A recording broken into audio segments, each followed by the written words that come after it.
我们来想象一个画面，在我们每个人的内心深处，可能都有一座有一点被遗忘的废墟。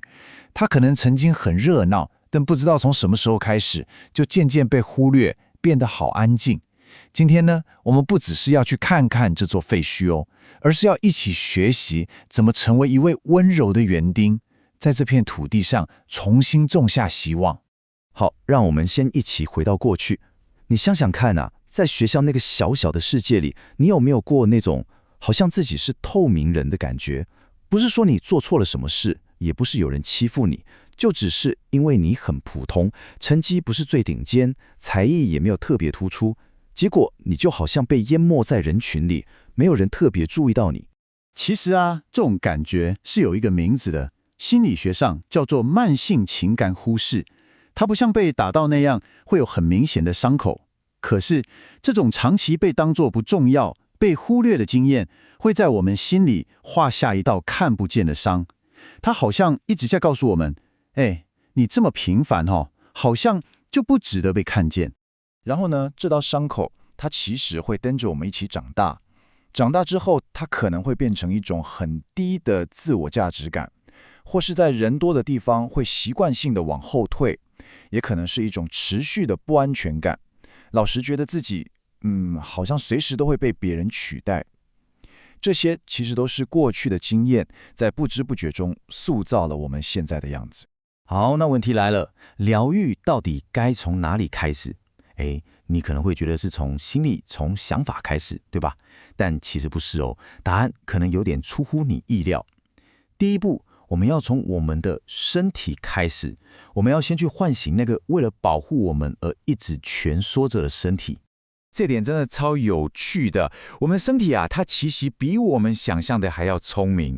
它为了让我们不要再经历那种期待又落空的痛苦，自己就学会了一套生存策略，那就是好，既然没有人看见我，那我就把自己藏得更好，这样总不会受伤了吧？所以我们可能不自觉地驼背、缩着肩膀，这些都变成了身体的本能反应。那要怎么唤醒它呢？第一步叫做正念身体觉察。很简单，下次当你又感觉到被忽略的时候，你试着去感受一下你的身体有什么变化，是不是呼吸变浅了，还是胸口有点闷闷紧紧的？然后最重要的一步来了，不要批判，只是单纯的为它命名。比方说，轻轻告诉自己，我感觉到我的肩膀正在往内缩。就这样，这个小小的动作可以让你瞬间从情绪中抽离出来。你会意识到原来这只是我过去的那个防御机制又被打开了而已。我们常常会这样嘛，一直想用理智去说服自己，没事啦，我很好，不要想太多。但为什么常常没用？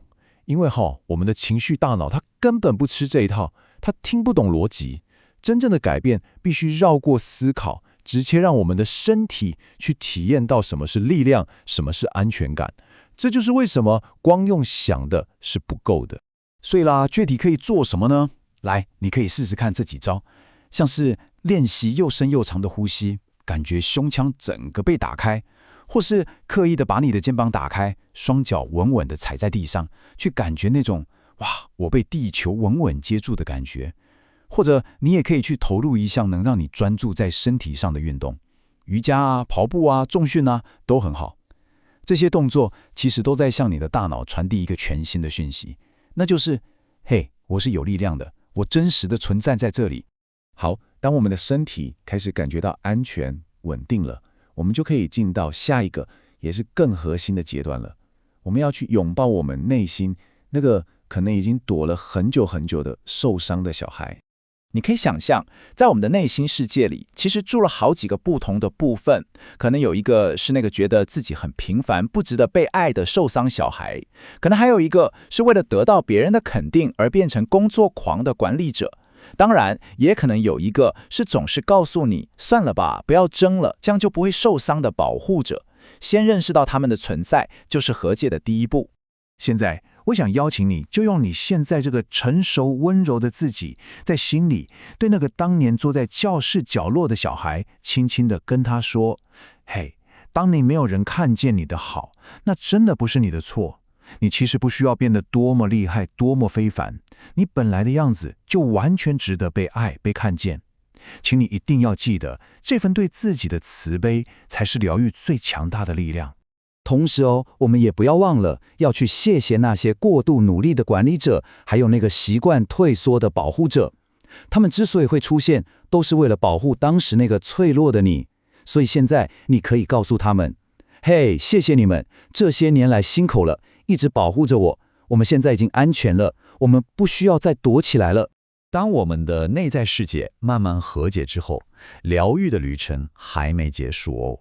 真正的升华其实是要回到真实世界，在人与人的关系中完成的。